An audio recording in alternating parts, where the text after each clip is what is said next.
Good day, I'm Cheremy Zamora, and for today's video, I will discuss about Chapter 3, the school as a cultural institution, and this video will focus on the topic, the toxic school culture. So what is school culture? So school culture can be defined as the guiding beliefs and values evident in a way that a school operates, and the school culture affects the way people think, gain, perform, and learn. So, the school culture is the underlying norms, values, traditions, ceremonies, and unwritten rules of behaviors.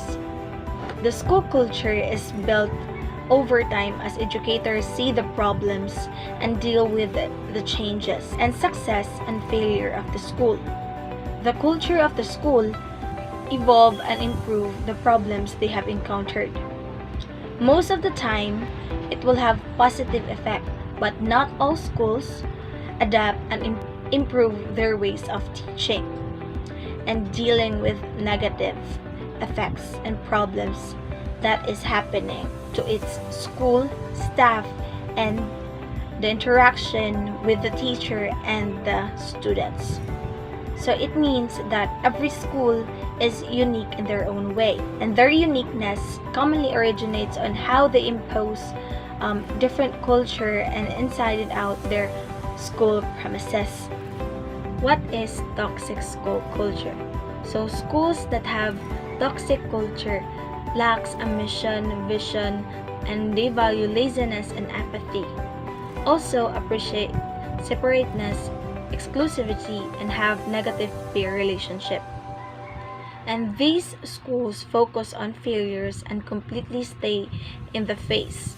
Also, they added toxic school culture encourages students to see their failures as the result of their work, neglect to provide opportunities for the students to develop confidence towards themselves, their capabilities to improve.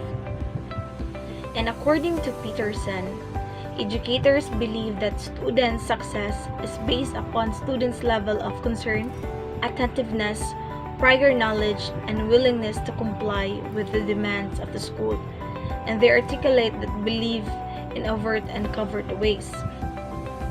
This means that educators only create policies and procedures and adopt practices that only support their beliefs and what they think is correct. And the reason why students fail has nothing to do with them, especially the school. And the students have not gained enough knowledge, that's why they failed. So, toxic school culture is an unproductive learning environment and for students to grow, learn, and gain, and be confident towards themselves. And now, I will share with you the characteristics of toxic school culture. First, lack a clear sense of purpose. If school administrators and teachers don't share a common goal and they will only work towards their agenda, which will eventually create only conflicts towards the student and to the school as well. Next, have norms that reinforce inertia. They are just continuing to increase the toxicity and never change, and continue on what their standard of teaching. Blame the student for the lack of progress, and the reason why students fail has nothing to do with them. And the students have not gained enough knowledge, that's why they failed. Discourage collaboration. Discouraging collaboration may result in students becoming inactive and not improving their way of communicating to their classmates. And collaboration is very important because it can improve the students' social, contextual, and be engaging, and students' own lead to deeper learning. Last, often have actively hostile relations among staff, the schools or the management being unfriendly and opposed to the staff. Next is the characteristic of toxic staff culture.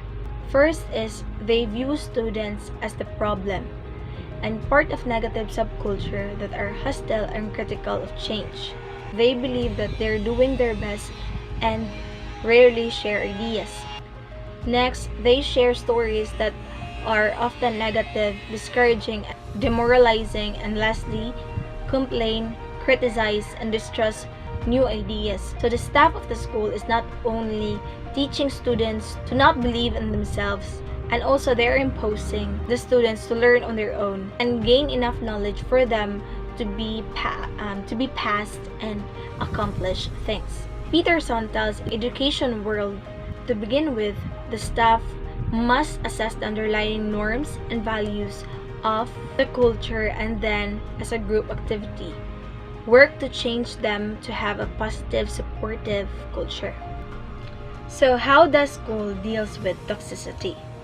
First, confront negativity and hostility head-on, work to redirect negative energies. Second, protect emergent forces of positive focus and effort. Third, actively recruit more positive and constructive staff. Fourth, vigorously celebrate the positive and improving side of the school. Fifth, ensure that improvement and efforts and plans are successful by supporting them with time and resourcefulness. And lastly, reconnect the staff to the mission of the school to help all children learn and grow. And it is up to the school head, teachers, and staff whether they can overcome the problem and in the school, especially the negative cultures, and rebuild trust of the parents and the students and reinforce positive culture. The result of the toxicity of the school can give the students frequent anxiety attacks, insomnia, self-destructive behaviors that damage the lifestyle that school and society promote. Students are exposed to extremely harmful and toxic environment in school. So according to Peterson, educators believe that student success is based on students' level of concern, attentiveness, prior knowledge, and willingness to comply with the demands of the school. And they articulate that belief in overt and covert ways. Educators create policies and procedures and adapt practices that support their belief in the possibility of universal achievement. So we are done for this lesson. Thank you for listening. Goodbye.